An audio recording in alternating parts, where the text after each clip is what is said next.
চ্যানেলে নতুন হয়ে থাকলে চ্যানেলটা অবশ্যই সাবস্ক্রাইব করে দিও আর পাশে থাকা বেল আইকনটা প্রেস করে দিও যাতে আমার ভিডিও সবার আগে তোমার কাছে পৌঁছে যায়।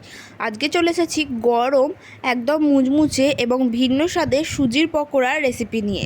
তো চলো দেখে নেওয়া যাক এর জন্য কী কী করতে হবে।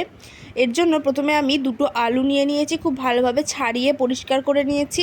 আলুটা কিন্তু সেদ্ধ নয়, একদম কাঁচাই। এটাকে আমি গ্রেটারের সাহায্যে ভালোভাবে গ্রেট করে নেব। দুটো আলুকেই খুব ভালোভাবে গ্রেট করে নিতে হবে। এরপর এইভাবে জল দিয়ে গ্রেট করা আলুটাকে মোটামুটি 3 থেকে 4 বার ভালোভাবে ধুয়ে পরিষ্কার করে নিতে হবে, যাতে আলুর মধ্যে কোনো রকম নোংরা না থাকে। এই দেখো 3-4 বার ধোয়ার পর খুব ভালোভাবে পরিষ্কার হয়ে গেছে আলুটা। এরপর এতে আমি দিয়ে দিচ্ছি মাঝারি সাইজের একটা বাটির 1 বাটি পরিমাণে সুজি। এখানে তোমরা পকোড়া বেশি চাইলে সুজির পরিমাণ বাড়াতে পারো, কোনো অসুবিধা নেই। এরপর দিয়ে দিচ্ছি জল। পুরো জল একবারে দেবো না, একটু একটু করে জল দেবো আর এইভাবে মাখতে থাকবো।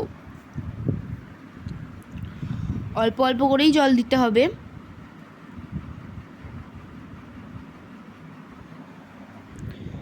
দেখতে হবে যেন সুজি আর আলুটা একদম পুরোপুরি ভিজে যায়। তো এইভাবে এটাকে মোটামুটি আধ ঘন্টার জন্যে রেখে দেব চাপা দিয়ে। আধ ঘন্টা পর এই যে দেখো কতটা নরম হয়ে গেছে আর কতটা ফেপেছে। এরপর এতে আমি বাকি উপকরণগুলো অ্যাড করে দেব। তো প্রথমে আমি দিয়ে দিলাম কাঁচা লঙ্কা কুচোনো, দিয়ে দিলাম পেঁয়াজ কুচি, অল্প পরিমাণে দিয়ে দিলাম আদা কুচোনো। এরপরেতে দিয়ে দিলাম অল্প একটু পরিমাণে চাট মশলা, খেতে যার জন্য খুবই সুন্দর হবে। দিয়ে দিলাম 1 চামচ মতো ভাজা মশলা, দিয়ে দেবো অল্প একটু পরিমাণে হলুদ গুঁড়ো আর দিয়ে দেবো একটু কাশ্মীরি লঙ্কার গুঁড়ো। দিয়ে দিলাম পরিমাণ মতো বিট লবণ। এরপর সমস্ত উপকরণগুলোকে আরও একবার একটু একটু জল দিয়ে মাখতে থাকবো। একবারে পুরোটা জল কখনোই দেওয়া যাবে না, অল্প অল্প জল দিয়ে মেখে নিতে হবে। এই মাখাটা যত সুন্দর হবে সুজির পকোড়ার টেস্টও তত বেশি সুন্দর হবে। তো এই যে দেখো মাখা হয়ে গেছে। এরপর ভাজার সময় যাতে ছেড়ে না যায় তার জন্য দিয়ে দিলাম 1 চামচ পরিমাণে ময়দা আর দিয়ে দেবো অল্প একটু পরিমাণে খাবার সোডা। ময়দার খাবার সোডাটা দিয়ে আমি আরও একবার ভালোভাবে মেখে নিলাম।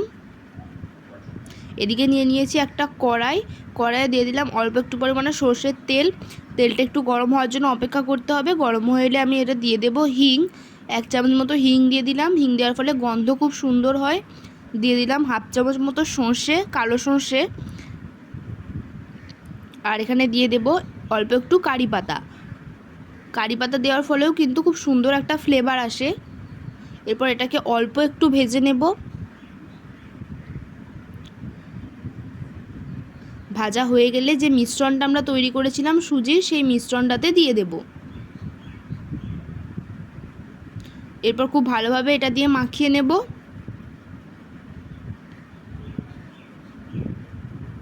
এখানে চাইলে কারি পাতা আগেও অ্যাড করে দেওয়া যেতে পারে, কিন্তু এভাবে ভেজে দিলে আরও সুন্দর হয় খেতে।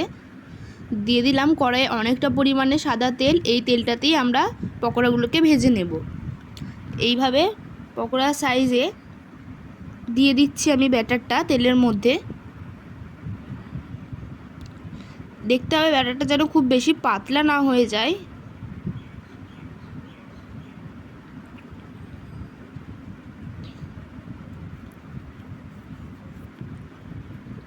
এটাকে একদম লাল লাল করে ভেজে নিতে হবে।